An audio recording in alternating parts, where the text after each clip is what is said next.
জীব যখন নিজের সর্বস্ব ভগবানের চরণে সমর্পিত করে দেয় তখন দায়িত্ব ভগবানের বেড়ে যায়, চিন্তা ভগবান। अर्जी हमारी और मर्जी तुम्हारी हे नंद नंदन बाके बिहारी। আমরা যখন মনে করি যে আমরা নিজের মনের মতন নিজের মর্জি দিয়ে কোনো কাজ করব, কখনোই সম্ভব নয়। আর যখন আমরা গোবিন্দের উপরে ছেড়ে দিই তখন ভগবান আপনি আপ সব ব্যবস্থা করে দেয়। প্রেম সে বলো। এক হলো প্রত্যক্ষ, এক হলো অপ্রত্যক্ষ দান। প্রত্যক্ষ দান সেটা যেটা আমরা যা দিচ্ছি সেটা আমাদের সামনেই উপযোগ হচ্ছে, সেটা সামনেই কাজে লেগে যাচ্ছে। আর এগুলো অপ্রত্যক্ষ দান, কোথায় দান করলাম সেটা কোথায় কাজে লাগলো না লাগলো তার কোনো সিস্টেম নেই। তা প্রত্যক্ষ দান হলো আরও শ্রেষ্ঠ। যেখানে ভাগবত পাঠ হয়, এই যে এখানে পাঠ হচ্ছে, এই পাঠের মধ্যে আপনারা যা দান করবেন এটা প্রত্যক্ষ দান। এটা কি জোরে বলো? প্রত্যক্ষ দান। আর দেখুন আমি শুধু এইখানে নয়, যেখানে যেখানে পাঠ হয় আর যেখানে যেখানে কমিটি পাঠের আয়োজন করে প্রত্যেক কমিটিকে বলবো আপনারা পাঠের হিসাব কিতাব সব রাখবেন। আর হিসাব কিতাব রেখে সেই হিসাব কিতাবটাকেও একটা ডায়েরি মেনটেন করে একটা পাম্পলেটের মধ্যে ছাপিয়ে দেবেন। কোনো ভক্ত যারা একটু ভালো ডোনেশন করছে, কেউ আজকের প্রসাদ দিল, দেখুন ভাগবতের মধ্যে আমি বলেছি না, যে যেইভাবে সহযোগ করে, কেউ যদি ভাগবতের মধ্যে প্রসাদ অর্পণ করে, কেউ যদি প্রসাদ দেয়, জন্ম জন্মান্তর পর্যন্ত তার কখনো অন্যের কমি হয় না। দেখুন শুধু পাঠের মধ্যে নয়, কীর্তনে কোথাও হরিনাম সংকীর্তন হচ্ছে, খুব মন দিয়ে শুনবে কিন্তু, কোথাও হরিনাম সংকীর্তন হচ্ছে, কোথাও ভাগবত পাঠ হচ্ছে, কোথাও যজ্ঞ হচ্ছে, কোথাও অন্নদান হচ্ছে, সেখানে যদি আপনি অন্নদান করেন, সেখানে যদি আপনি প্রসাদ দান করেন, তাহলে আপনার গৃহের মধ্যে কখনো ধন ধান্যের কমি হয় না। এক জন্মে নয়, জন্ম জন্মান্তর পর্যন্ত সেই পুণ্যের ফল আপনি ভোগ করতে। তার জন্য প্রসাদ দেওয়া বা অন্নদান করা, কাউর মুখে প্রসাদ তুলে দেওয়া, কাউর হাতে প্রসাদ তুলে দেওয়া, এটা অত্যন্ত পুণ্যের কার্য। তা আপনারা এখানে যা দান করছেন এটা প্রত্যক্ষ দান। আর যারা দান গৃহীতা, যারা দান গ্রহণ করছেন সেই কমিটিকেও এগুলো হিসাব অবশ্যই রাখা উচিত। একদম পরিষ্কার কথা বলছি আমি। হিসাব একটা পোস্টার ছাপিয়ে রাখা উচিত, তাতে যেন কেউ কোনো সময় তাদের উপরে প্রশ্নচিহ্ন না তুলতে পারে যে কত আয় হলো কত ব্যয় হলো। আমাদের যে মন্দিরের কাজ চলছে, আমাদের যে ট্রাস্টের কাজ চলছে, 2018 থেকে আমাদের শ্রীধাম বৃন্দাবনে রাধা নিবাস গোরানগর কলোনির মধ্যে ফ্রি হোমিওপ্যাথিক চিকিৎসালয় চলছে। করোনার আগে থেকে কন্টিনিউ 18, 19, 20, 21, 22, 23, 24, 6 বছর হয়ে গেল, 7 বছর এখন চলছে।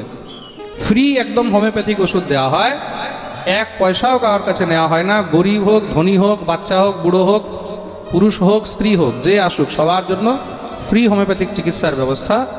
প্রতিদিন 1.5 ঘন্টা করে ডাক্তারবাবু বসেন, ডাক্তারের কোনো চার্জ নেই, কোনো ওষুধের চার্জ নেই, সব ফ্রি দেওয়া হয়।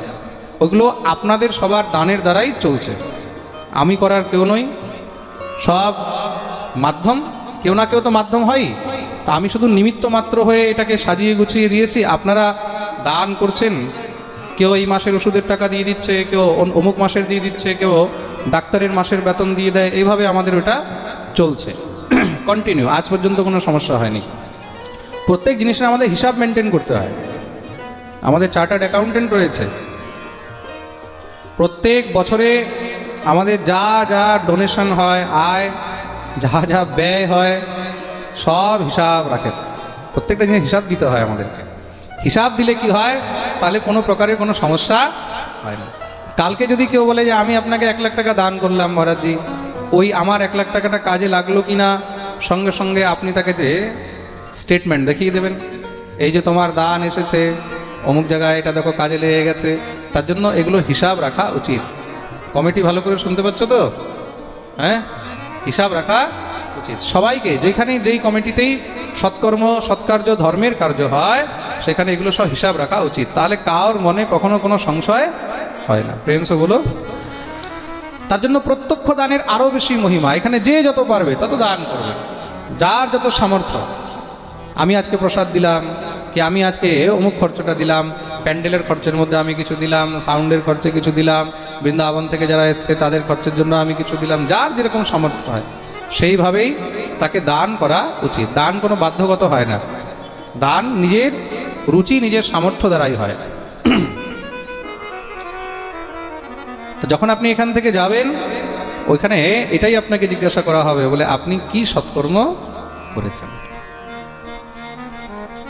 আপনি যত সৎকর্ম করবেন সেটাই আপনার পুঁজি হয়ে সেখানে দাঁড়াবে। প্রেম সে বলো। তো মহারাজ, জীব যখন ভগবানের প্রতি সমর্পিত হয়ে যায় তখন চিন্তা ভগবানের হয়ে যায়। ভগবানই কিন্তু তার নৌকা পার লাগায়, দ্বিতীয় অন্য কার মধ্যে সামর্থ্য নেই। ভগবান পাণ্ডবদেরকে বললেন চলো আজকে আমরা গঙ্গার ধারে ঘুরতে যাব। কেউ একবার প্রশ্ন করেনি কেন যাব, ভগবান নিয়ে চলে গেলেন। এদিকে কি হয়েছে, অশ্বত্থামা রাত্রিবেলায় সে পাণ্ডবদেরকে তো পায়নি, পাণ্ডবদের 5 সন্তান ঘুমিয়েছিল, তাদেরকেই পঞ্চপাণ্ডব মনে করে তাদের মাথা কেটে নিয়ে চলে গেছে। দুর্যোধনের সামনে গিয়ে যখনই উপস্থিত হয়েছে, মহারাজ এই নেন পঞ্চপাণ্ডবের মস্তক। দুর্যোধন তো একদম মহারাজ প্রসন্ন হয়ে গেছে। কই কই দেখি সব থেকে মোটা মাথাটা দাও তো। মোটা মাথা মানে হ্যাঁ, ভীমের সঙ্গে জন্মজাত বৈরতা, তো সেই মাথাটাকে নিয়ে যখনই জোরে চাপ দিয়েছে, চাপ দিতেই একদম চুরমার হয়ে গেছে। এই কি, যেই ভীমের মস্তকে আমি 80 মণ গদা দিয়ে প্রহার করলাম তার একটা চুল পর্যন্ত বাঁকা হলো না, আর আজকে জোরে চাপ দিতেই চুরমার হয়ে যায়। কার মাথা নিয়ে এসেছিস বলে যখনই সেই মুখমণ্ডলগুলো ভালো করে দেখলেন, এ তো পাণ্ডব সন্তানদের মাথা। আরে কুলঘাতি, তুই তো আমাদের বংশই নষ্ট করে দিলি। এরা বেঁচে থাকলে তো আমাদের নামে শ্রাদ্ধ করতো, পিণ্ডদান করতো, তাতে আমাদের উদ্ধার হতো। আমার শত্রুতা পাণ্ডবদের সঙ্গে ছিল, সন্তানদের সঙ্গে না। বেরিয়ে এখান থেকে। সেই দুঃখে সেখানে তার মৃত্যু হয়ে গেল। এদিকে ভগবান যখন পাণ্ডবদেরকে নিয়ে সকালে ফিরেছেন, এসে দেখছেন সেখানে শিবিরের মধ্যে করুণ ক্রন্দন চলছে। সমস্ত সব নারীগণ বুক পিটিয়ে পিটিয়ে কাঁদছে। মাতা শিশুনাম নিধনম সুতানাম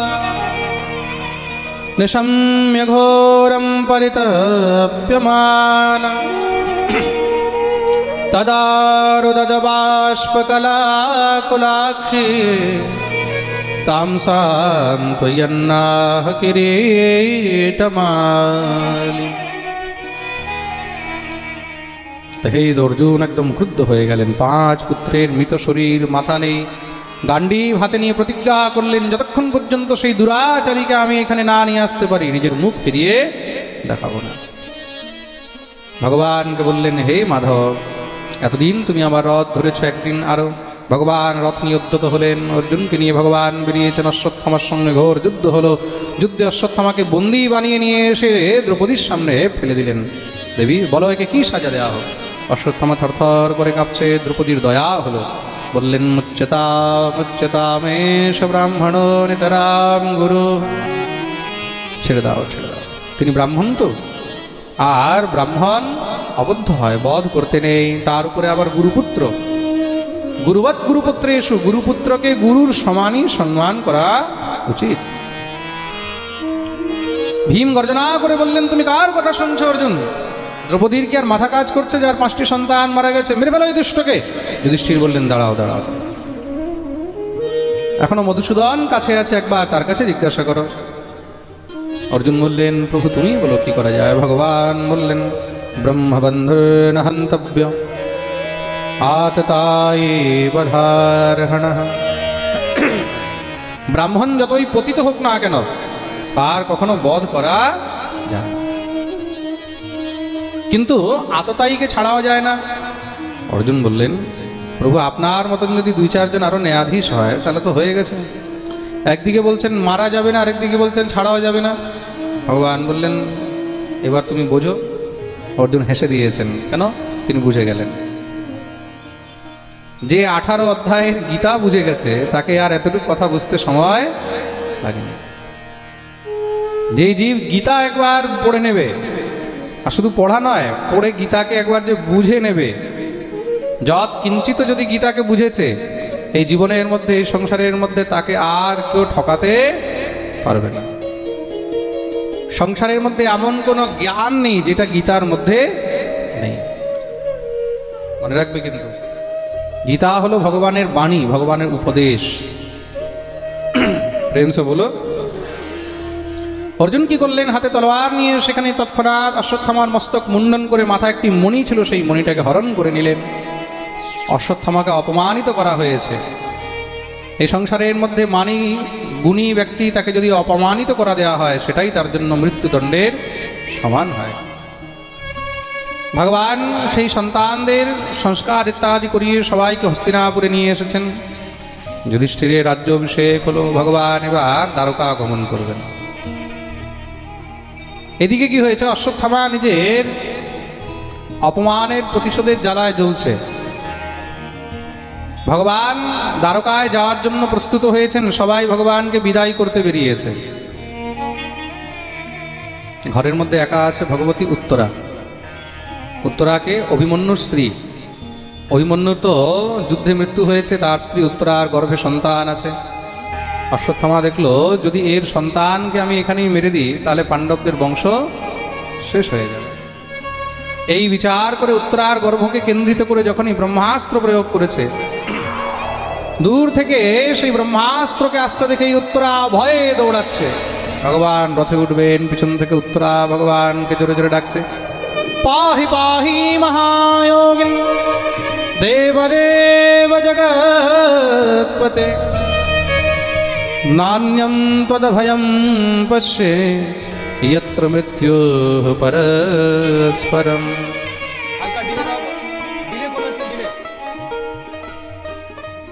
हे प्रभु रक्षा करो रक्षा करो रक्षा करो। भगवान संगे संगे अंगुष्ठ परिमाण रूप धारण करे तार गर्भेर मध्य प्रविष्ट हलेन। সেই গর্ভস্থ শিশুর ভগবান রক্ষা করলেন।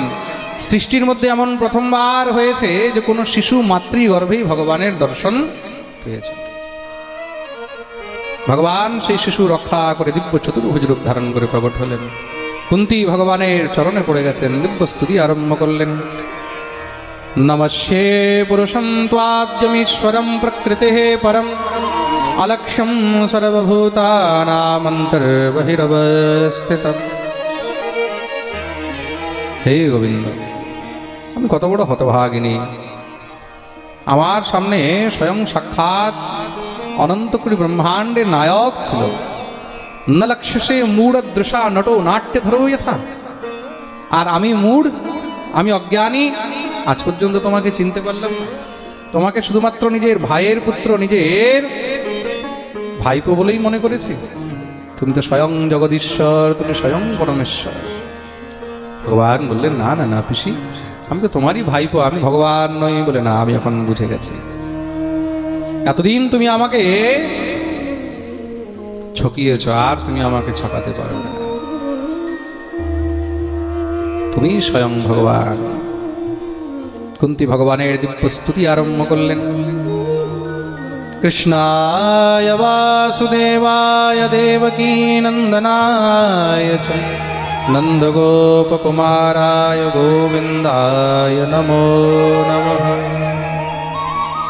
ভগবান বললেন, পিসি, যখন তুমি ভগবান মেনে নিয়েছো তাহলে আজকে যা চাইবে তুমি চেয়ে নাও। কুন্তী বললেন, যা চাইবো দেবে? ভগবান বললেন, কথা দিলাম, যদি দিতেই হয়। বিপদঃ সন্তু নঃ শাশ্বত তত্র তত্র জগদ্গুরো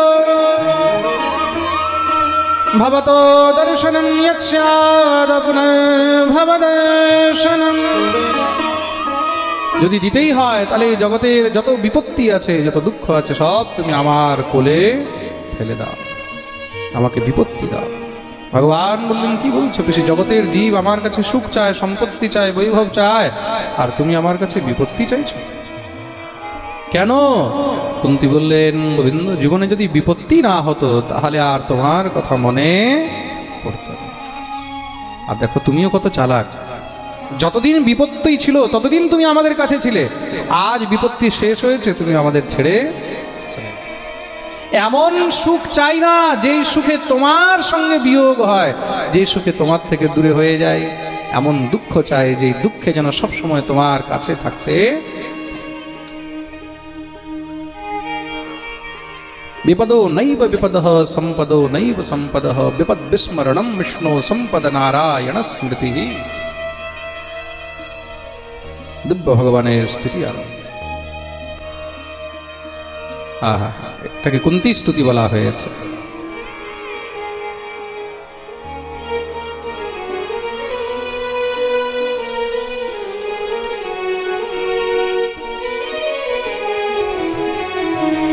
কমল নয়ন তুমি আর্তহারি, হে দুঃখ ভঞ্জন বাকে বিহারি।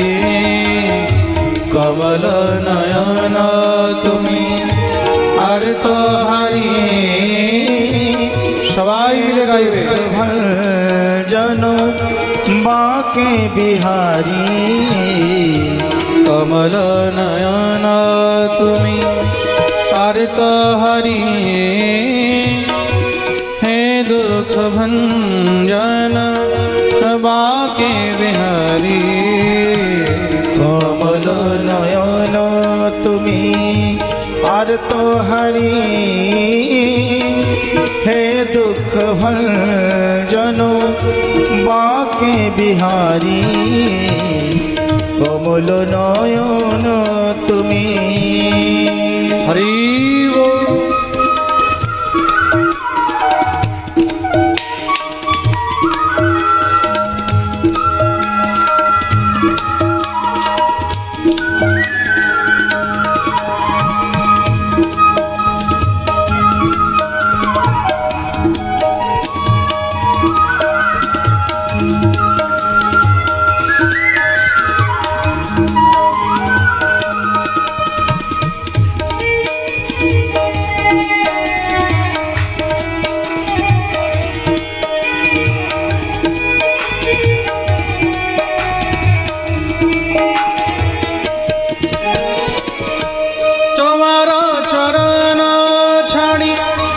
যাব যে কোথায়, তোমার চরণ ছাড়ি যাব যে কোথায়। তোমার চরণ ছাড়ি যাব যে কোথায়। তোমার চরণ ছাড়ি যাব যে কোথায়। আশ্রয় দিয়ে পদ রেখো যে মাথায়। আশ্রয় দিয়ে পদ রেখো যে মাথায়। হে দীন বন্ধু করুণার সিন্ধু, হে দীন বন্ধু করুণার সিন্ধু, হে দুঃখ ভঞ্জন বাকে বিহারি। কমল নয়ন তুমি আর্তহারি, হে দুঃখ ভঞ্জন বাকে বিহারি। কমল নয়ন তুমি।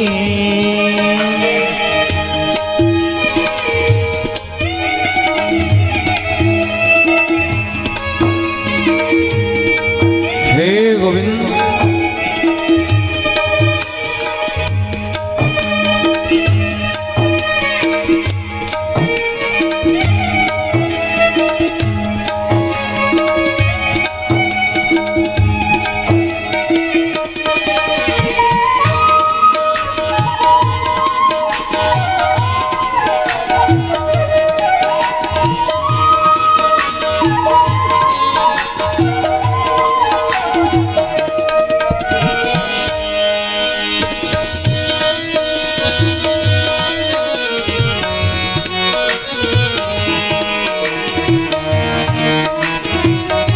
श्री राम।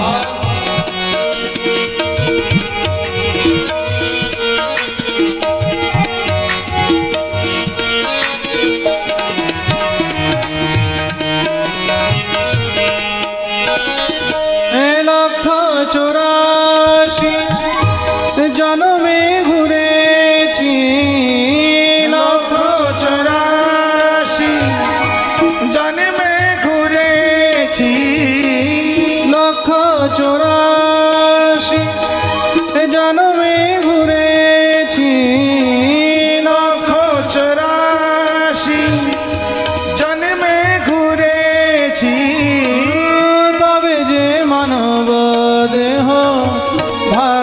পেয়েছি। তবে যে মানব দেহ ভাগে পেয়েছি, গোবিন্দ দিও এবে শরণ তোমারি, গোবিন্দ দিও এবে শরণ তোমারি। হে দুঃখ ভঞ্জন বাকে বিহারী, কমল নয়ন তুমি আর তো হারি, হে দুঃখ ভঞ্জন বাকে বিহারী, কমল নয়ন তুমি আর তো হারি। হে দুঃখ ভঞ্জন মাকে বিহারি, কমল নয়ন তুমি, কমল নয়ন তুমি, কমল নয়ন তুমি। बोलिए भक्तवत्सल भगवान की जय। पृथयेत्तं कलपदैः परिणोताखिलोदयः, मन्दं जहास वैकुण्ठमोहयन्निवमायया। ভগবান জগৎকে মোহিত করেন, কুন্তির স্তুতিতে ভগবান মুগ্ধ হয়ে গেলেন, মোহিত হয়ে গেলেন। ভগবান কিছু সময়ের জন্য আরো হস্তিনাপুরে অবস্থান করেছেন। একদিন ভগবান কি দেখছেন, সবাই তো বিশ্রাম করছে কিন্তু যুধিষ্ঠিরের বিশ্রাম নেই। ভগবান গিয়ে যুধিষ্ঠিরের কাছে উপস্থিত হয়েছেন। যুধিষ্ঠির নিজের মহলের বাইরে উদ্যানের মধ্যে বসে সেখানে চিন্তাগ্রস্ত হয়ে রয়েছেন। ভগবান গিয়ে কাঁধে হাত রেখেছেন। ধর্মরাজ, কি হয়েছে, কি চিন্তায় আছে?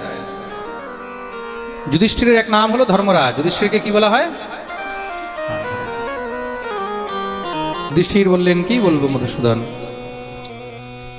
কখনো কখনো আমি বিচার করি এত বিশাল যুদ্ধ হলে যুদ্ধের পরিণতি, যুদ্ধের পরিণাম কি পেলাম? এই রাজ সিংহাসন, এই রাজগদ্দি, এই রাজ সিংহাসনের দিকে যখন তাকাই তখন একটা রক্ত রঞ্জিত দেখা যায়। তার মধ্যে সব আপনজনেরই তো রক্ত রয়েছে। এই যুদ্ধের মধ্যে যাদেরকে আমরা বধ করেছি তারা কে ছিল? কেউ কাকা, কেউ জ্যাঠা, কেউ ভাই, কেউ ভাইপো, কেউ পিতামহ, কেউ গুরু, তাই তো? ভগবান বললেন, দেখো ধর্মরাজ, তোমাকে আমি কি বুঝাবো? তুমি তো স্বয়ং ধর্মরাজ, ধর্মের জ্ঞান তোমার রয়েছে। এই সংসারের মধ্যে যদি আপনজন অধর্মের পথে দাঁড়িয়ে ধর্মের বিরুদ্ধে যুদ্ধ করে তখন তাকে বধ করলেও কোনো দোষ হয় না। যুধিষ্ঠির বললেন, আমার মনের ব্যথা তুমি বুঝবে না মধুসূদন। ভগবান চুপ হয়ে গেলেন, কেন? বলে, তাকেই বোঝানো যায় যে বুঝতে চায়, যে বুঝতে চায় না তাকে বোঝানো যায়। যে ঘুমিয়ে আছে তাকে তুমি জাগাতে পারবে, কিন্তু যে ঘুমাবার নাটক করছে তাকে তুমি জাগাতে পারবে না। প্রেম সে বলো, যে ঘুমিয়ে আছে তাকে তুমি খালি একবার বলো, এ ভাই ওঠো, একটুখানি তুমি শরীরের মধ্যে হাত লাগিয়ে দাও, সঙ্গে সঙ্গে চমকে উঠে যাবে, হ্যাঁ হ্যাঁ কি হয়েছে? আর যে ঘুমাবার নাটক করছে তুমি তাকে খুব করো, আরে উঠ, আরে উঠ, ও বেটা আর উঠবেই না কেন? আসলে তো সে উঠেই আছে। প্রেম সে বলো। ভগবানও চুপ হয়ে গেলেন। দেখুন, ভগবানও কিন্তু সবাইকে বোঝাবার চেষ্টা করেন না, ভগবানও তাকেই বোঝায় যাকে বোঝানো যায়। ভগবান অর্জুনকে বুঝিয়েছিলেন কখন? যুদ্ধের আগে। অর্জুনের মনেও বিষাদ হয়ে গেছিল যুদ্ধের আগে, তাই তো? অর্জুন বলছে, প্রভু আমি যুদ্ধ করতে পারবো না। ভগবান বললেন, কি বলছিস তুই, যুদ্ধ করতে পারবো না? কার সঙ্গে যুদ্ধ করবো? যাদেরকে দেখছি সব তো আমার আপন, এদের সঙ্গে আমি কি করে যুদ্ধ করবো? ভগবান বললেন, উঠ, ক্লেব্যম্মাস্মগমঃ পার্থনে তত্ত্বয়্যুপপদ্যতে, ক্ষুদ্রম হৃদয় দৌর্বল্যম ত্যক্তো তিষ্ঠ পরন্তপ। ভগবান অর্জুনকে বলছেন তো, ক্ষুদ্রম হৃদয় দৌর্বল্যম ত্যক্তো তিষ্ঠ পরন্তপ, হৃদয়ের দুর্বলতাকে ত্যাগ করো, অস্ত্র উঠাও, যুদ্ধ করো। অর্জুন বললেন, প্রভু আমি কিছু বুঝতে পারছি না, কৃপা করে তুমি আমাকে উপদেশ করো, বোঝাও। কেন? আমি জ্ঞানহীন। আমি বুদ্ধিহীন, তুমি হলে আমার গুরু। শুধু সখা নয়, তুমি আমার গুরু। বসুদেব সুতম দেবম কংস চাণূরমর্দনম দেবকী পরমানন্দম কৃষ্ণম বন্দে জগদ্গুরুম। তুমি হলে জগৎগুরু, তুমি আমাকে উপদেশ করো। ভগবান বললেন তাহলে শোন, উপদেশ করলেন। সেটাই হলো গীতার জ্ঞান।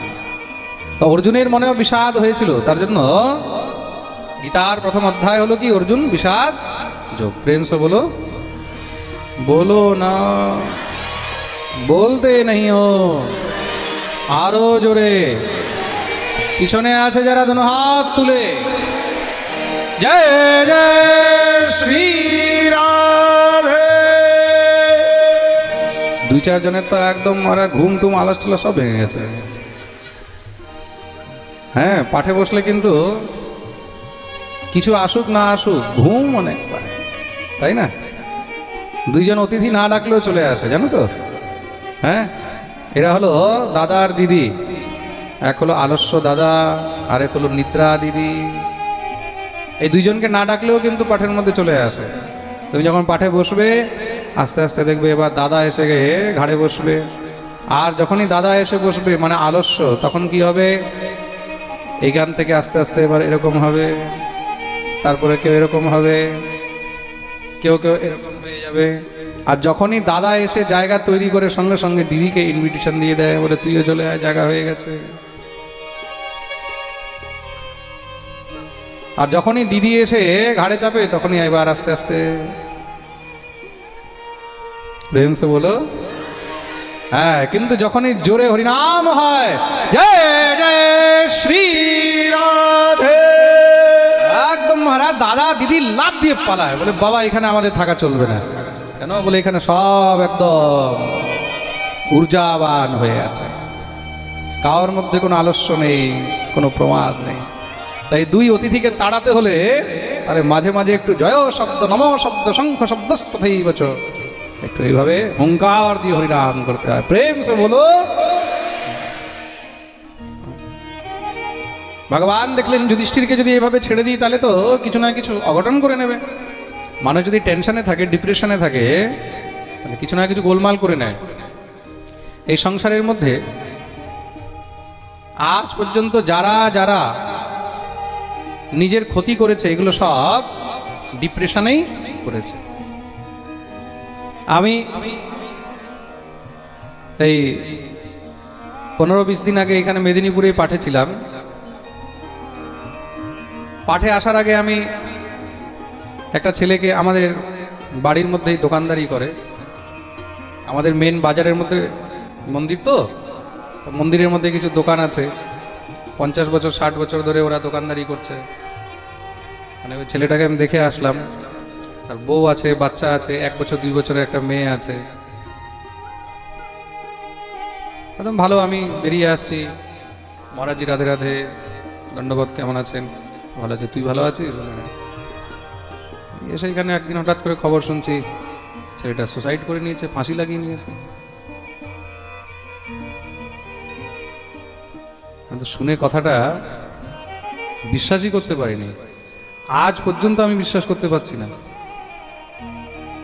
যাকে ছোট থেকে বড় হতে দেখলাম, আমাদের থেকে অনেক ছোট, বিয়ে দেখলাম, তার বাচ্চা হতে দেখলাম, সেই একটা ইয়াং ছেলে, 24-25 বছরের ছেলে, কিসের টেনশন, কিসের ডিপ্রেশন?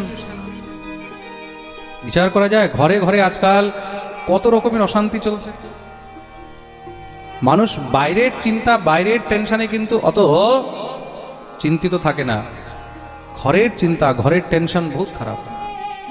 তার জন্য নিজের ঘরের মধ্যে সবসময় চেষ্টা করবে সবাই মিলে আমরা যেন একসঙ্গে থাকতে পারি।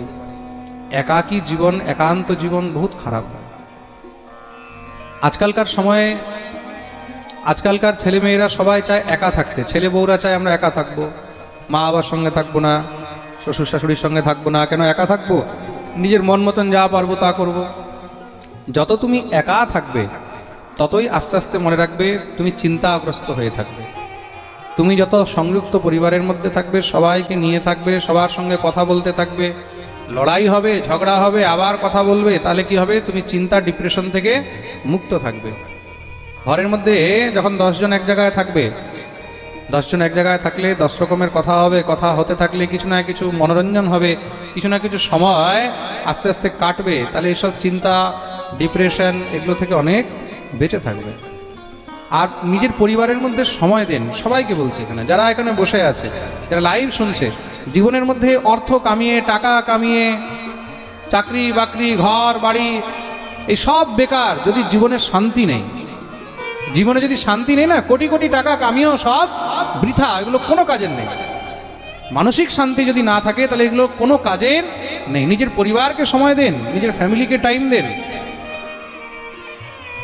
কিছু বাইরের আড্ডা, কিছু বাইরের জিনিস, এগুলোকে সব বাদ দেন, ঘরকে কিছু সময় দেন, নিজের স্বামীকে সময় দেন, নিজের স্ত্রীকে সময় দেন, বাচ্চাদেরকে সময় দেন।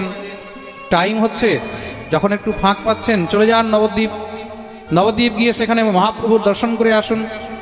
মায়াপুর চলে যান, বৃন্দাবন চলে যাও, কাশী চলে যাও, হরিদ্বার চলে যাও, তীর্থ দর্শন করো। পিকনিক করার দরকার নেই, গোয়া যাওয়ার দরকার নেই। হ্যাঁ, তুমি কাশী যাও, হরিদ্বার যাও, বদ্রীনাথ যাও, জগন্নাথপুরী চলে যাও, সময় কাটিয়ে আসো, পরিবারের মধ্যে সময় নিয়ে বসো। আজকাল পরিবারের মধ্যে কারোর কাছে কারোর জন্য সময় নেই। এক বিছানার মধ্যে মহারাজ মা বাপ, বাচ্চা ঘুমাচ্ছে, কারোর সঙ্গে কারোর কথা বলার সময় নেই। মা এদিকে ফোনে লেগে আছে, বাপ এদিকে ফোনে লেগে আছে, বাচ্চা এদিকে ফোনে লেগে আছে, তাই তো? হ্যাঁ, এক ঘরের মধ্যে, এক বিছানার মধ্যে ঘুমিয়ে আছে, আর সেখানে একজন আরেকজনের সঙ্গে কথা বলার সময়। বাপ ফেসবুক চালাচ্ছে, মা হোয়াটসঅ্যাপ চালাচ্ছে, বাচ্চা কার্টুন চালাচ্ছে। বারে বা সংসার, কোথা থেকে আমরা কোথায় অবনতিতে চলে এসেছি। নিজের ঘরের মধ্যে একজন আরেকজনের সঙ্গে কথা বলার সময় নেই। সময় দাও, কার মনে কি আছে সেটাকে জানো। ছোট ছোট বাচ্চাদের মনের মধ্যে আজকাল কত প্রকারের টেনশন, কত প্রকারের ডিপ্রেশন, কত প্রকারের সমস্যা মনের মধ্যে ঢুকে যাচ্ছে। হ্যাঁ, এগুলোকে সব যখন কথা বলতে থাকবে পরস্পর, তাহলে কি হবে? মনের মধ্যে চিন্তা থাকবে না, ডিপ্রেশন থাকবে না। তো ভগবান কি দেখলেন?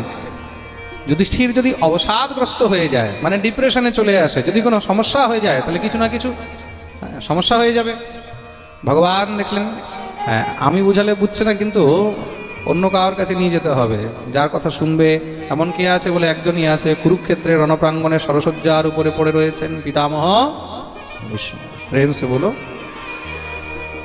দেখুন, জীবনে মাতা পিতা ভাই বন্ধু এদের উপরেও একজন থাকা উচিত।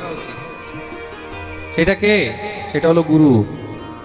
সেটা হলো গুরু। অনেক সময় কি হয়, বলে মা বাপেরও কথা শুনছে না, ভাই বন্ধুরও শুনছে না, বা বুঝতে পারছে না, তখন কার কাছে যাবে? গুরুর কাছে। গুরু জীবনে এমন বানানো উচিত যার এক একটি বাক্য দিয়ে যেন জীবন পরিবর্তন হয়ে যায়। প্রেম সে বলো। এমন গুরুও কিন্তু অনেক সৌভাগ্যে পাওয়া যায়। হ্যাঁ, সৎ গুরু, যিনি সৎ রাস্তা দেখাবে, এটাও অনেক ভাগ্যে পাওয়া যায়। প্রেম সে বলো।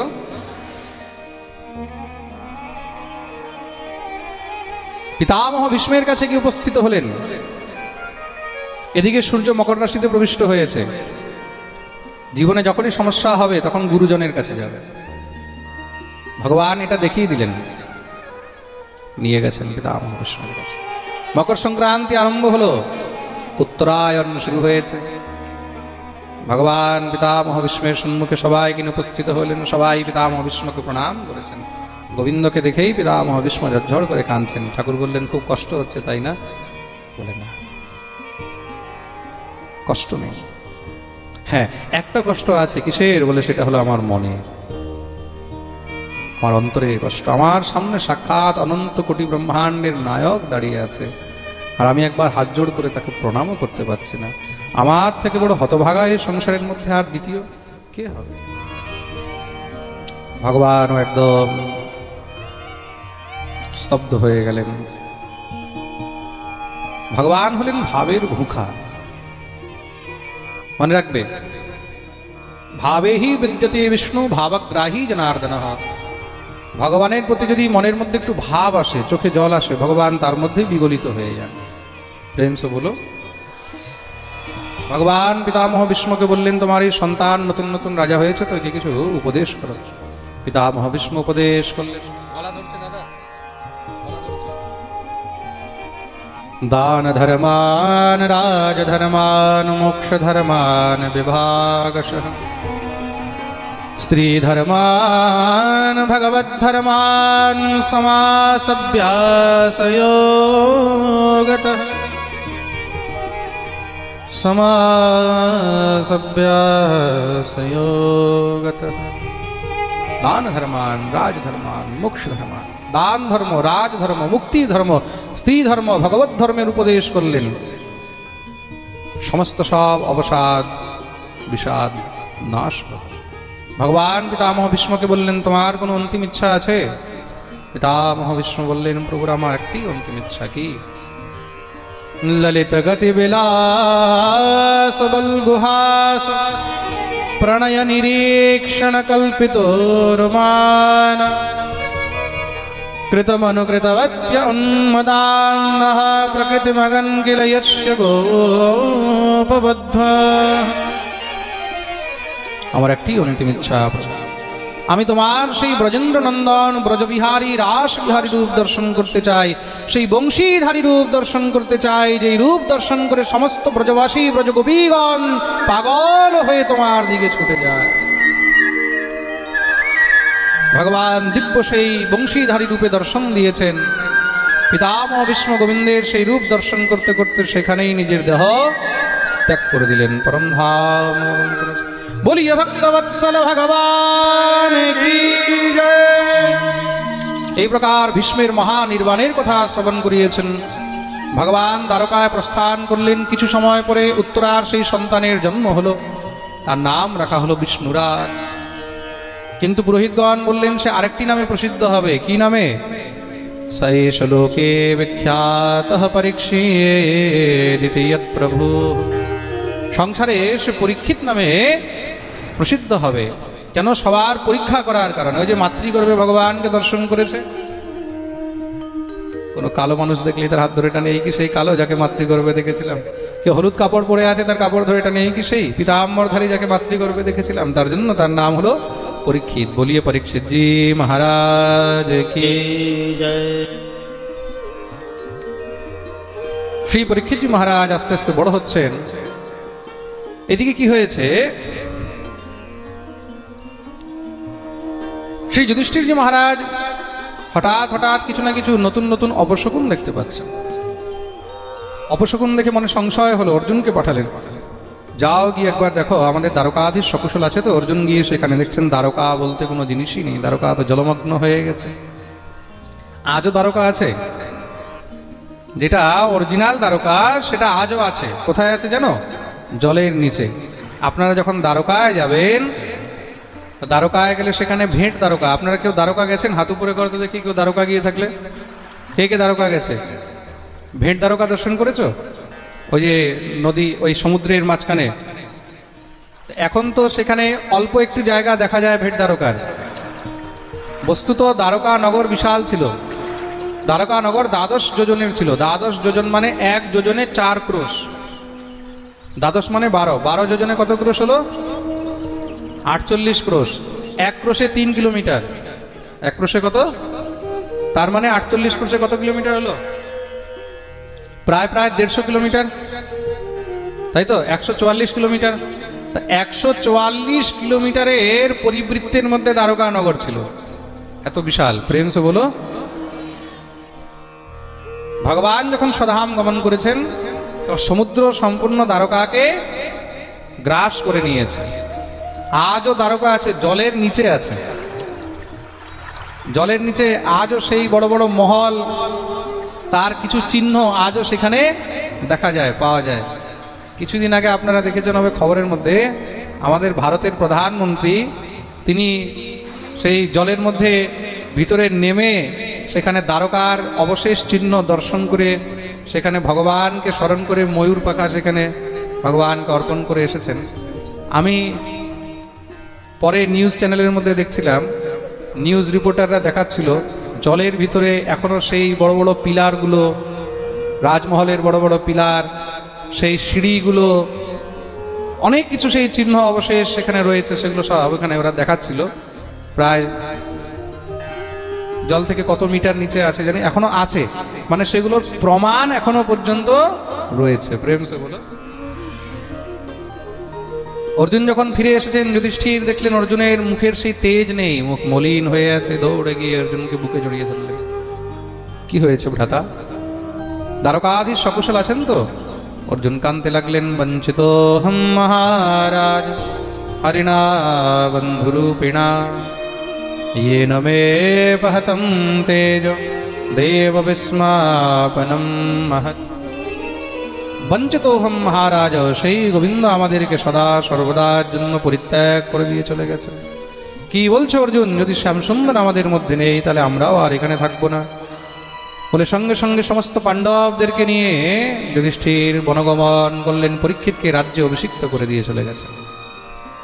পরীক্ষিতজি মহারাজ বিরাট নরেশের পুত্র, যার নাম হলো উত্তর। বিরাট নরেশের পুত্রের নাম উত্তর। উত্তরের কন্যা নাম হলো ইরাবতী, তার সঙ্গে বিবাহ করলেন। প্রেমসে বলো।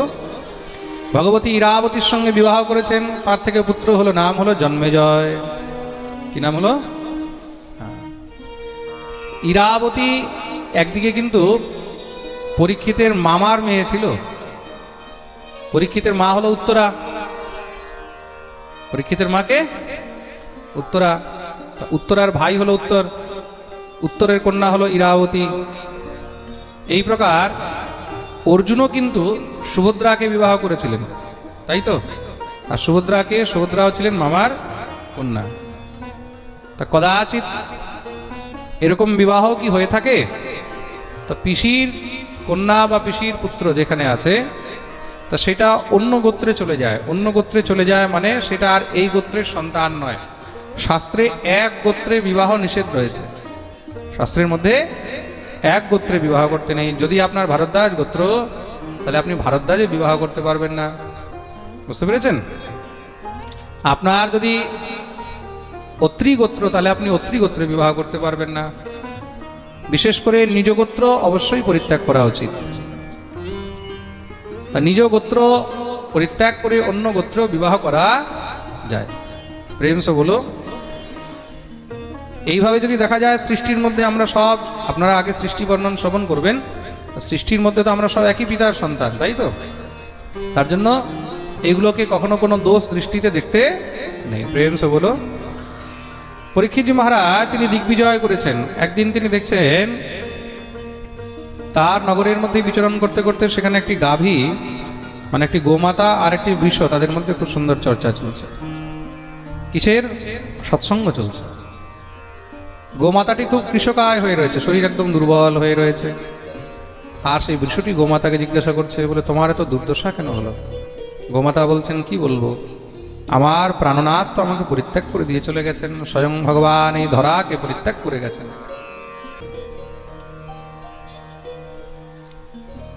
তাই এখানে ভগবতী পৃথিবী বলছেন, আমার প্রাণনাথ আমাকে পরিত্যাগ করে দিয়ে গেছে, আমি কি করে ভালো থাকতে পারি? স্বামীর মৃত্যু হলে তৎপশ্চাৎ স্বামী বিয়োগিনী হওয়ার পরে যেই স্ত্রী শৃঙ্গার করে ঘুরে বেড়ায়, সেই স্ত্রীকে সাক্ষাৎ নরকের প্রাপ্তি হয়। খুব মন দিয়ে শুনবে কিন্তু। যদি কার স্বামী মারা গেছে আর তারপরে যদি সে শৃঙ্গার করে ঘুরে বেড়ায়, তখন তাকে সাক্ষাৎ নরকের প্রাপ্তি হয়। দেবতাগণ পর্যন্ত তার মুখ দর্শন করেন না। প্রেম সে বলো। হ্যাঁ, তার জন্য এসব জিনিসগুলো অনেক কিছু মেনে চলতে হয়। কোথাও যখন মাঙ্গলিক কার্য হয়, তা মাঙ্গলিক কার্যের মধ্যে সেখানে দেখবে সধবাদেরকে দিয়েই সেখানে ঘটস্পর্শ, জল আনয়ন বা গঙ্গা আনয়ন বা বরণ ইত্যাদি, এগুলো সধবাদেরকে দিয়ে করানো হয়। কেন করানো হয়? তাতে তার ছোঁয়া যেখানে লাগবে সেই স্ত্রীও যেন সৌভাগ্যবতী হয়। তো মন দিয়ে শুনবে কিন্তু। তার জন্য মঙ্গল কার্যের মধ্যে সৌভাগ্যবতী স্ত্রী, তাদেরকে দিয়ে এসব মঙ্গল কার্য ইত্যাদি করানো হয়। এগুলোকে মেনে চলা উচিত। না মানলে তখন দেখো, আজকাল তো সবাই নিজের নিজের মনের মালিক। আজকাল সবাই স্বতন্ত্র, ভারত স্বতন্ত্র হয়েছে। তার থেকে বেশি এখন মানুষ স্বতন্ত্র হয়ে গেছে। এখন কেউ আর কোনো নিয়ম নিষ্ঠা কানুন কিছু মানতে চায় না, যে যেটা পারে সে সেটাই করে। হ্যাঁ, বাকি সবাই নিজের মনের মালিক, যে যেটা ভালো বুঝবে সে সেটা করবে। আমার কাজ হলো যেটা শাস্ত্রে লেখা আছে সেটা বলে দেওয়া। প্রেম সে বলো। এই প্রকার ভগবতী পৃথিবী, সেই গোমাতা হলেন পৃথিবী, আর বিশ্বটি হলেন ধর্ম। তিনি যখন বললেন তখন ধর্ম জিজ্ঞাসা করছে, আচ্ছা ভগবান পৃথিবীতে যখন আসেন কি করে বোঝা যায়, তার লক্ষণ কি? ভগবতী পৃথিবী ভগবানের লক্ষণ বলছেন কি কি? সত্যম শৌচম দয়া শান্তি ত্যাগ সন্তোষ আর্জবম সমোদমস্তপঃ সাম্যম তিতিক্ষো পরতিশ্রুতম জ্ঞানম বিরক্তিরৈশ্বর্যম শৌর্যম তেজবলম স্মৃতিঃ স্বাতন্ত্র্যম কৌশলম কান্তির্ধৈর্যম আর্দবমেব চ। এগুলো হলো ভগবানের লক্ষণ। সত্য, শৌচ, দয়া, শান্তি, ত্যাগ, তিতিক্ষা, উপরতি। এত সুন্দর সৎসঙ্গ চলছে, একটা কালো রঙের পুরুষ একদম মারা সোনা গয়না আভূষণ পরে হাতে একটা ডান্ডা নিয়ে এসে সেই বৃষটাকে আর গোমাতাকে মারা আরম্ভ করেছে। পরীক্ষিত মহারাজ কুপিত হয়ে তলোয়ার নিয়ে তার দিকে দৌড়ালেন। দুরাচারী, আমার সামনে আমার রাজ্যে নিরীহ পশুর উপর অত্যাচার করিস, কে তুই? নতে গোড়াকে শয়শোধরাণাম বন্ধাঞ্জলি রেবে ভয়মস্তে কিঞ্চিত। ওর কিঞ্চিত ভয় নেই। সঙ্গে সঙ্গে চরণে পড়ে গেছে, মহারাজ আমাকে ক্ষমা করুন, আমি আপনার শরণাগত, আমি হলাম কলি। কি বললি? বলে আমি হলাম কলি। ওহো, তাহলে তুমি কলি? বলে হ্যাঁ মহারাজ। তোমার এত বড় সাহস, আমার সামনে তুমি এইভাবে নিরীহ জীবের উপর অত্যাচার করছো? বলে কি করব মহারাজ, এটাই তো আমার স্বভাব। কলি কি করে? নিরীহ জীবের উপরেই বেশি অত্যাচার করে। তুমি যত সৎ পথে থাকবে, তুমি যত সৎ রাস্তা বেছে চলবে, তুমি যত সৎকর্ম করবে, কলি তোমার উপরে ততই আঘাত করবে। প্রেম সে বলো। মনে রাখবে, সাদা কাপড়ে দাগ বেশি লাগে আর তাড়াতাড়ি লাগে, ময়লা কাপড়ে দাগ লাগে না, লাগলেও বোঝা যায় না। প্রেম সে বলো। তার জন্য জীবনে যে সৎপথে থাকবে, সৎ আচরণ নিয়ে থাকবে, তার জীবনে কলি অনেক আঘাত দেবে, খুব কষ্ট দেবে, সব দিক দিয়ে কষ্ট দেবে। ঘর পরিবার, জমি সম্পত্তি, টাকা পয়সা, মান সম্মান, যশ প্রতিষ্ঠা, সব দিক দিয়ে তাকে আঘাত দেবে। কলি চাইবে যেন সেও আস্তে আস্তে সব পরিত্যাগ করে আমার মতন অধর্মী হয়ে যায়। কেন? যে যেমন সে সবাইকে তেমনই বানাবার চেষ্টা করে। তার যে ধর্মযুক্ত হয় সে চায় যেন সবাই ধর্মীয় হয়ে যাক, আর যে অধর্মযুক্ত সে চায় সবাই অধর্মী হয়ে যাক। যারা মদতি হয় না, তারা কি চাইবে? বলে আমার পাড়াতেও যেন একটা মদের দোকান খুলে যায়। কেন? বলে মদ অ্যাভেলেবেল হয়ে যাবে, যখন মন হবে নিয়ে আসবো, খাবো। তাই তো? যারা গাঁজাখোর হয়, গাঁজাখোর চায় আমার আশেপাশে যেন সব গাঁজাখোর হয়ে যায়। তাহলে কি বলে? যখন মন হবে চেন হবে, ভাই একটু লাগাতো। প্রেম সে বলো। হ্যাঁ, যারা বিড়িখোর হয় তারা চাইবে সব যেন বিড়িখোর হয়ে যায়। আচ্ছা, এদের ইউনিটি এত ভালো হয়, কে বিড়িখোর ওরা সব খুঁজে বের করে নেয়। আর তার মধ্যে দেখো, পট করে চেয়ে নেবে। কোনো বাপ দাদা ঠাকুর দাদা 14 গোষ্ঠীর কোনো রিলেশন নেই, দূর দূর পর্যন্ত কোনো সম্বন্ধ নেই। এক বিড়ি করে আরেক বিড়ি করে পট করে চাইবে, লাগাও তো ভাই একটা লাগাও। আচ্ছা, সেও এত বড় দানি, সঙ্গে সঙ্গে বের করে, আচ্ছা নেন দুইটা লাগে। যেগুলো খৈনিবাজ হয় না, খৈনিখোর গুলো দেখবে একদম ফার্স্ট ক্লাস ইউনিটি। দেখবে একজন খৈনি খাচ্ছে, পাশে আরেকজন বসে আছে, আচ্ছা ভাই একটু আমার জন্য বানাও। নিজের বাপকে এক গ্লাস জল দেয় না, খৈনি চাচ্ছে সঙ্গে সঙ্গে, আচ্ছা ঠিক আছে না বানিয়ে। বড় মহারাজ, এগুলো কলির ধর্ম। কালিনা ধর্ম মিত্রেণ ধরেয়ম বাধিতাধুনা। কলির মধ্যে দুষ্টদের, যারা ব্যসনযুক্ত হয়, নেশাযুক্ত হয়, এদের কিন্তু অনেক তাড়াতাড়ি সঙ্গতি জড়িত হয়ে যায়। প্রেম সে বলো। পরীক্ষিত মহারাজ বললেন, বেরো আমার রাজ্যের থেকে। বলে যাবো কোথায়? এখন তো আমার সময় চলছে, কলিযুগ, তাহলে আমাকে থাকার জন্য জায়গা দিন। পরীক্ষিত মহারাজ বললেন, তাহলে তো থাকার জন্য জায়গা দিতেই হবে। ঠিক আছে যাও, তোমাকে 4টি জায়গা দিলাম। কোথায়? দ্যুতম পানম স্ত্রিয়ঃ সূনা যত্র ধর্মাশ্চতুর্বিধঃ। দ্যুত মানে জুয়া, যেখানে জুয়া খেলা হয় সেখানে কলির বাস হবে। স্ত্রিয়ঃ যেখানে পরস্ত্রী গমন হয় সেখানে কলির বাস হবে। সূনা মানে হিংসা, যেখানে হিংসা হয়। আর পানম মানে যেখানে মদ্যপান হয় সেখানে কলির বাস। এই চারটি জায়গা দিলেন। কলি বললেন একটা ভালো জায়গা তো দেন। পরীক্ষিত মহারাজ বিচার করে বললেন ঠিক আছে যাও। পুনশ্চয়াচমানায় জাত রূপ মদাত প্রভু। পঞ্চম স্থান দিলেন রূপের মধ্যে। রূপ মানে সোনা। শুনেই তো কলি একদম খুশি হয়ে গেছে, বাহ সোনার মধ্যে জায়গা পেয়ে গেছি, মানুষের ঘাড়ে চেপে বসবো, কানে চেপে বসবো, মাথায় চেপে বসবো। সোনা, সোনা মানেই অর্থ, জগৎ তো সোনা দিয়েই চলছে। পরীক্ষিত মহারাজ বললেন সাবধান, মনে রাখবে এই সোনা নয়, যেটা 2 নম্বরের কামাই হবে তার মধ্যে তোমার বাস হবে। এটা 1 নম্বরের নীতি ন্যায়যুক্ত, তার মধ্যে কলির বাস থাকবে না। যেখানে 2 নম্বরের আছে বুঝে যাবে সেখানে কলি ঢুকেছে। আর কলি ঢুকেছে মানে অশান্তি শুরু হয়ে গেছে। প্রেম সে বলো, জোর সে বলো, আরো জোরে, दोनों हाथ तुले। जय जय श्री राधे। পরীক্ষিত মহারাজ এই প্রকার কলিকে নিগ্রহ করলেন, ধর্ম পৃথিবী রক্ষা করেছেন। একদিন পরীক্ষিত মহারাজ শিকার খেলতে বনে গেছেন। শিকার খেলতে খেলতে খুব ক্ষুধা পিপাসা লেগেছে। জল খুঁজতে খুঁজতে এক ঋষির আশ্রমে গেলেন, নাম হলো শমিক ঋষি।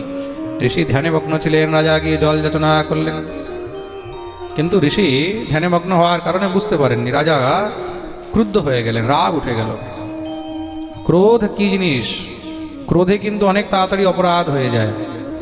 সেখানে একটি মৃত সর্প ছিল, ওই সর্পটাকে নিয়ে ঋষির গলায় ফেলে দিয়ে রাজা চলে গেছে। রাজা তো চলে এসেছে, কিন্তু এদিকে ঋষির পুত্র শৃঙ্গি যখন জানতে পারলেন, ক্রুদ্ধ হয়ে অভিশাপ দিয়ে দিলেন, ইতি লঙ্ঘিত মর্যাদম তক্ষকম সপ্তমে হনি দংশতে স্ম কুলাঙ্গারম নোদিত মেতদ্রোহম।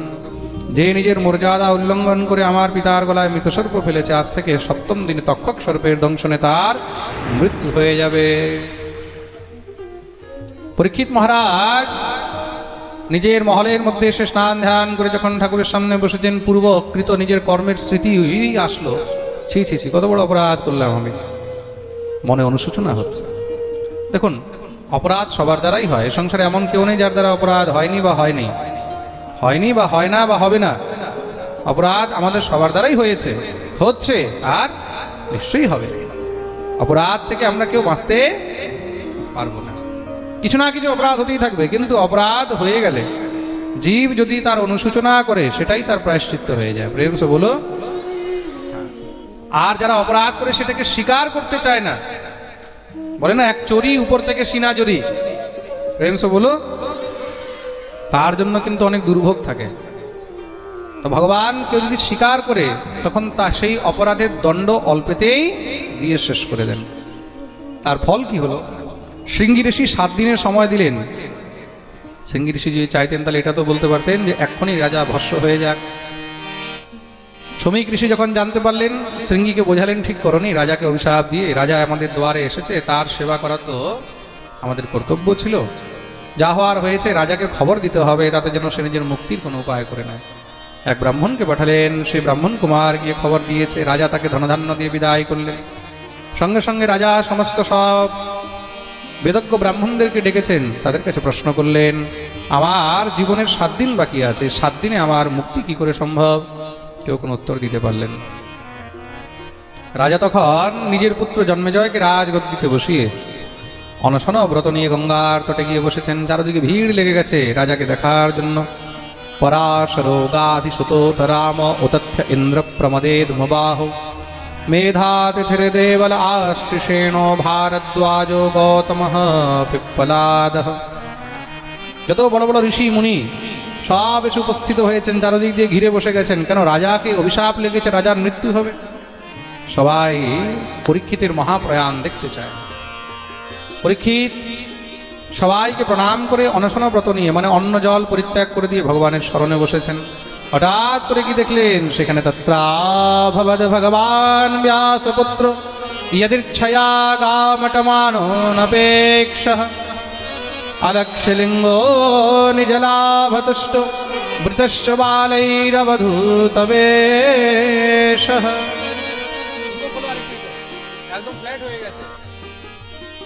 দেখতেই দেখতে সেখানে স্বয়ং ব্যাস নন্দন শ্রী সুখদেব ভগবান এসে উপস্থিত হলেন।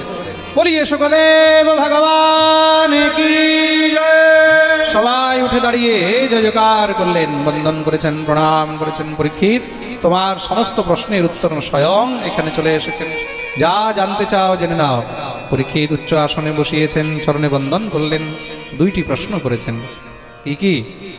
अतः पृच्छामि संसिद्धिं योगिनां परमं गुरुं पुरुषस्येह यत्कार्यं म्रियमाणस्य सर्वथा। গুরুদেব, এই সংসারে যেই জীব মরণাসন্ন তাকে নিজের মুক্তির জন্য কি করা উচিত? মরণাসন্ন কে? এখানে আমরা সবাই তো মরণাসন্ন। কেউ বলতে পারবে যে আমি মরবো না? বলতে পারবে? আয়া হে সো যায়েগা, যে এসেছে তাকে যেতেই। আমরা সবাই মরণাসন্ন, সবাই মৃত্যুসজ্জায় পড়ে রয়েছে। এখন আছি, 5 মিনিট পরে থাকবো কিনা তার কোনো গ্যারান্টি নেই। সাইকেল চালাচ্ছে, সাইকেল চালাতে চালাতে সেখানে হঠাৎ করে পড়ে গেছে। 4 জন দৌড়ে গিয়ে দেখলো কি হয়েছে, বলে সেই মানুষ আর। গাড়ি চালাচ্ছে, গাড়ি চালাতে চালাতে হঠাৎ করে স্ট্রোক হয়ে গেছে, সেখানেই শেষ। রাত্রে ঘুমিয়েছে, সকালে আর উঠতে। জীবনের কোনো ভরসা নেই। কোনো ভরসা আছে? क्षणभंगुर जीवन की कलिका कल प्रात को जान खिली ना खिली। রাত্রে যে এই কলিটা আছে, এই কলিটা সকাল পর্যন্ত ফুল হয়ে ফুটবে কিনা তার কোনো গ্যারান্টি।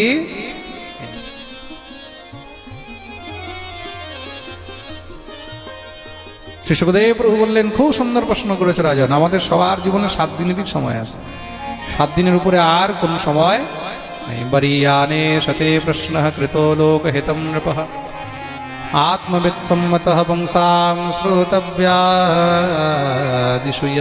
পরঃ। বাহ বাহ, খুব সুন্দর প্রশ্ন করেছে রাজন। 7 দিনের উপরে আমাদের কারোর কাছে সময় নেই। এই 7 দিনই আসতে হয় আর 7 দিনেই যেতে হয়। 8 দিন আমাদের কাছে নেই। 7 জানো তো? হ্যাঁ, ভালো করে নলে গুনে নাও। রবি, দ্বিতীয় হলো সোম, তৃতীয় মঙ্গল, চতুর্থ বুধ, পঞ্চম শুক্র। হ্যাঁ বলে দেব, আমি ভুলে যাই তো মাঝে মাঝে। পঞ্চম হলো বৃহস্পতি, ষষ্ঠম শুক্র, সপ্তম হলো অষ্টম। আর কিছু আছে? এই 7এই আসতে হবে, 7এই।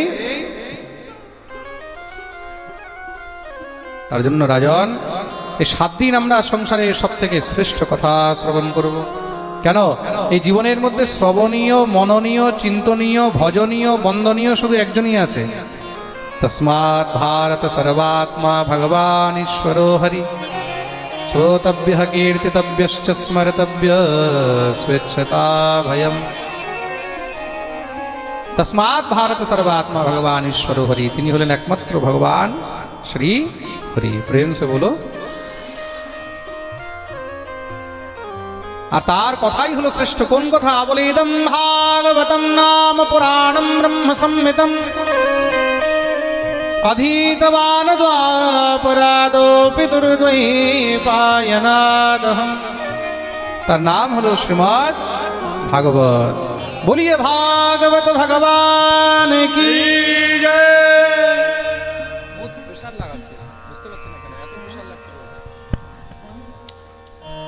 আজ থেকে 7 দিন পর্যন্ত আমরা এই দিব্য ভাগবত শ্রবণ করব। পরীক্ষিত প্রশ্ন করলেন যে প্রভু, ভাগবত কিভাবে শ্রবণ করতে হয়? শ্রী সুখদেব প্রভু বলছেন, জিতাসনো জিতশ্বাস জিতসঙ্গো জিতেন্দ্রিয়ঃ স্থূলে ভগবত রূপে মনঃ সন্ধারয়েদ্রিয়া। তার জন্য সব থেকে আগে আসনকে জিততে হবে। জিতাসন, পাঠে বসতে হলে আগে আসন দিত। তারপরে বলে যেটা শ্বাস, শ্বাসকে জিততে হয়। শ্বাস যদি চঞ্চল হয় তাহলে মনও চঞ্চল হবে। শ্বাসকে কি করে জিততে হয়, তার জন্য নিত্য প্রাণায়াম করতে হয়। প্রাণায়াম করলে তাহলে কি হয়, শ্বাস স্থির হয়।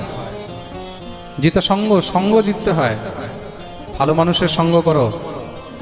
জিতেন্দ্রিয় নিজের ইন্দ্রিয়কে জয় করতে হয়, আর তারপরে নিজের সর্বস্ব গোবিন্দের চরণে সমর্পণ করে দিতে হয়।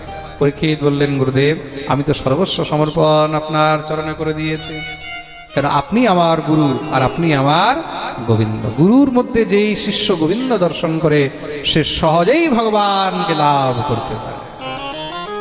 প্রেম সে বলো, মনে রাখবে। কেন ভগবানকে তো আমরা ডাইরেক্ট দেখতে পাই না, তো ভগবানকে দেখার মাধ্যম কি, সেই দৃষ্টি হলেন শ্রী গুরুদেব। গুরুদেবের চরণে দিব্য প্রার্থনা করছি, আমরা আপনার চরণাশ্রয় নিয়েছি। আপনি হলেন আমাদের নৌকা, আপনি আমাদের মাঝি, আপনি আমাদেরকে সাগর থেকে পার। খেবैया ले चल परली पार, हो नैया ले चल परली पार। खेबैया ले चल परली पार, हो नैया ले चल पल्ली पार। खेबैया ले चल परली पार, हो नैया ले चल पल्ली पार। जहाँ विराजे राधा रानी, जहाँ विराजे राधा रानी, जहाँ विराजे राधा रानी, जहाँ विराजे राधा रानी। अलबेली सरकार सवरिया ले चल परली पार। सवरिया ले चल, सवाई मिले गाइबे हरि वो। सवरिया ले चल पल्ली पार। खेबैया ले चल परली पार, खेबैया ले चल पल्ली पार। नैया ले चल परली पार। नैया ले चल पल्ली पार। हरि वो।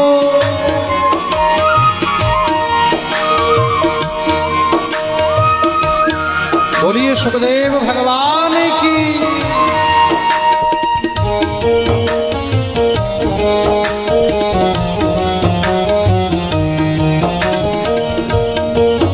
श्री राधे।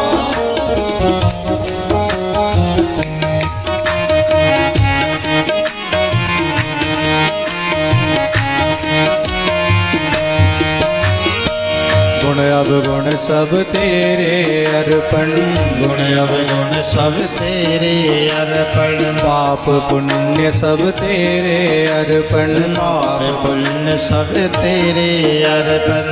बुद्धि सहित मन तेरे अर्पण। बुद्धि सहित मन तेरे अर्पण। ये जीवन भी तेरे अर्पण। ये जीवन भी तेरे अर्पण।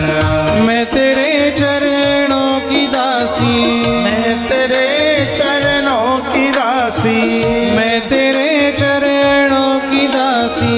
मैं तेरे चरणों की दासी। तुम मेरे प्राणाधार सवरिया ले चल परली पार। नैया ले चल पल्ली पार। खेबैया ले चल परली पार। भैया ले चल पल्ली पार।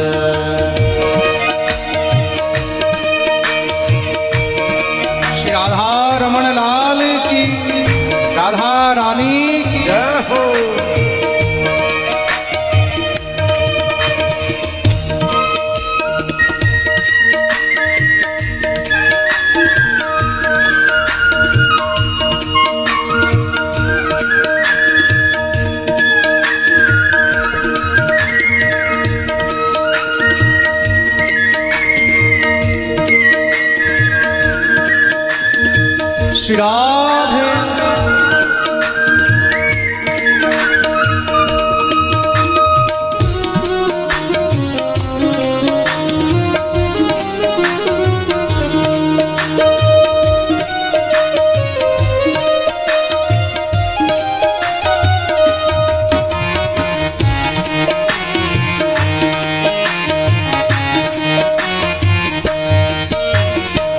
लज्जाशील गवा बैठी हो, लज्जाशील गवा बैठी हो, अपना आप भुला बैठी हो, अपना आप भुला बैठी हो, तुम संग नेहा लगा बैठी हो, तुम संग नेह लगा बैठी हो, आंखें खूब पका बैठी हो, आंखें खूब पका बैठी हो, सावरिया में तेरी रागिनी, सावरिया में तेरी रागिनी, सावरिया में तेरी रागिनी, सावरिया में तेरी रागिनी, तू मेरा राग मल्हार सवरिया ले चल परली पार, सवरिया ले चल परली पार, भैया ले चल परली पार, भैया ले चल परली पार।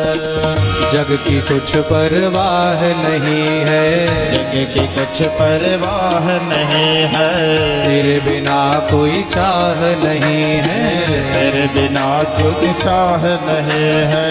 আহা কি সুন্দর ভাব। এই জগতের আর কোনো পরোয়া নেই, কোনো পরোয়া নেই। কেন বলে এখন তো তোমার চরণে সমর্পণ করে দিয়েছে, তো তেরে বিনা কোই और চাহ नहीं है, তোমাকে ছেড়ে আর কোনো চাহকও নেই। শুধু জীবনে যদি কিছু চাই তোমাকে চাই, হে গোবিন্দ আর কিছু চাই। जग की कुछ परवाह नहीं है, जग की कुछ परवाह नहीं है, तेरे बिना कोई चाह नहीं है, तेरे बिना कोई चाह नहीं है, और सूझती राह नहीं है, और सूझती राह नहीं है, जग में कोई अपना ही नहीं है, जग में कोई अपना ही नहीं है। मेरे प्रीतम मेरे माझी, मेरे प्रीतम मेरे माझी, कर दो बेड़ा पार सवरिया ले चल परली पार, सवरिया ले चल परली पार।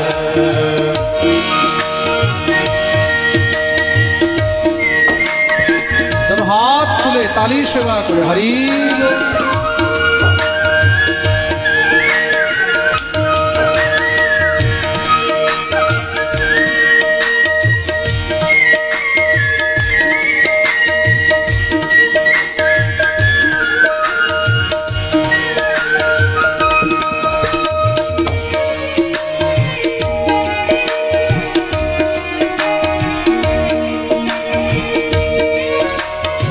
राधा रमण लाल की, आनंद घन जहाँ बरस रहा है, आनंद घन जहाँ बरस रहा है, पत्ता पत्ता तरस रहा है, पत्ता पत्ता हर्ष रहा है, पी पी कर कोई सरस रहा है, पी पी कर कोई तरस रहा है, भक्त बेचारा तरस रहा है, भक्त बेचारा तरस रहा है। बहुत हुई अब हार गई मैं,